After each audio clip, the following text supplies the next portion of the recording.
Hello and welcome to the John Ark Show. Today's episode is called How to Survive Working in Law Enforcement. Before we begin, I want to encourage you to subscribe to our channel for free.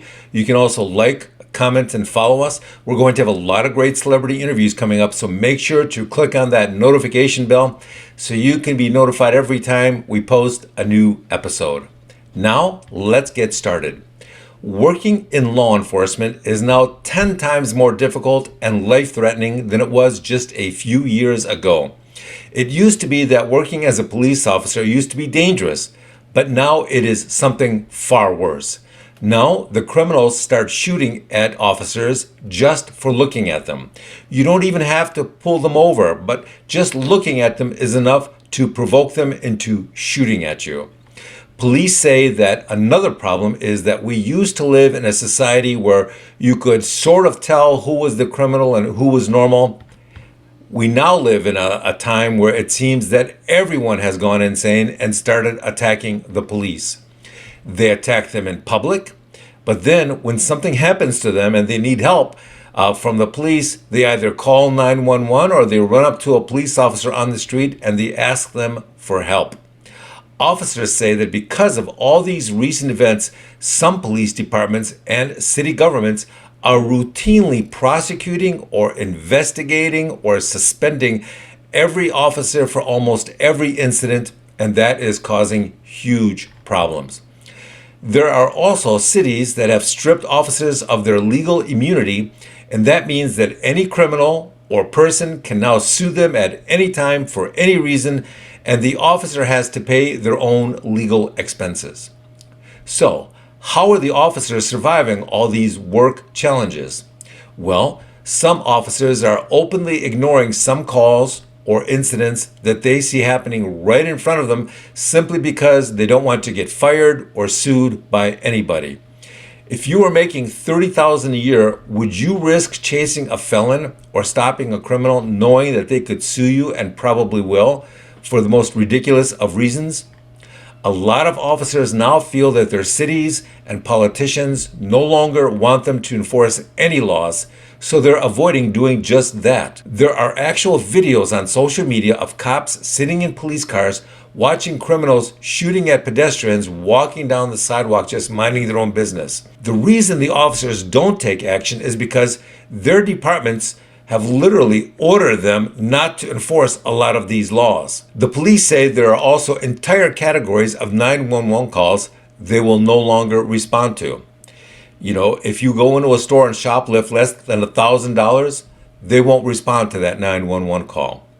Either the calls are not dangerous enough or they're too dangerous to risk going to. So they will slow roll these calls. That means responding to these calls 3 or 4 or 5 hours after they're made, or not responding to them at all. The police also say that it's almost impossible for them to go to any restaurant now to order a meal because they can't risk somebody tampering with the food and trying to hurt them. So a lot of police officers will have to bring their lunch from home. Some police officers are now buying or carrying several extra weapons and ammo. They can no longer rely on just the one department-issued weapon because the criminals just have too much firepower. So they'll hide extra weapons on their bodies or in their cars just in case things get really bad. Another thing that officers are doing is they're refusing to arrest some people just because they know they'll be let out by the prosecutors or the judges. Prosecutors are routinely refusing to prosecute criminals, and that seems to be the new norm, and the police are seeing this and they're asking themselves, why should I risk my life for this?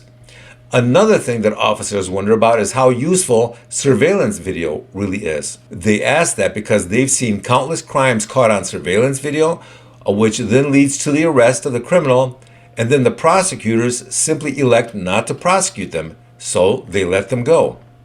Some officers now genuinely believe that being seen performing a crime on surveillance video gets media attention, and then that actually increases the odds of the criminal being not prosecuted, being set free by the prosecution.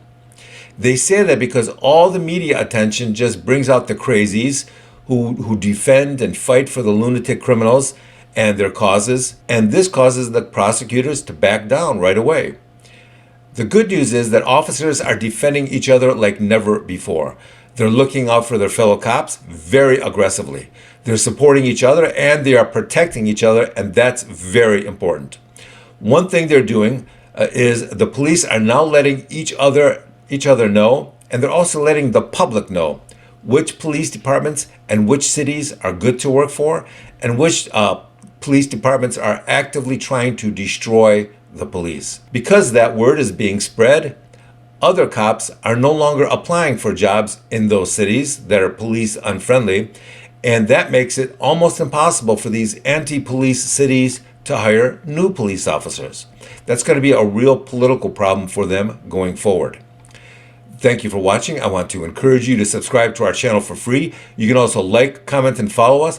We're going to have a lot of great celebrity interviews coming up, so make sure to click on that notification bell so you can be notified every time we post a new episode. Thank you, and we shall see you soon. Goodbye.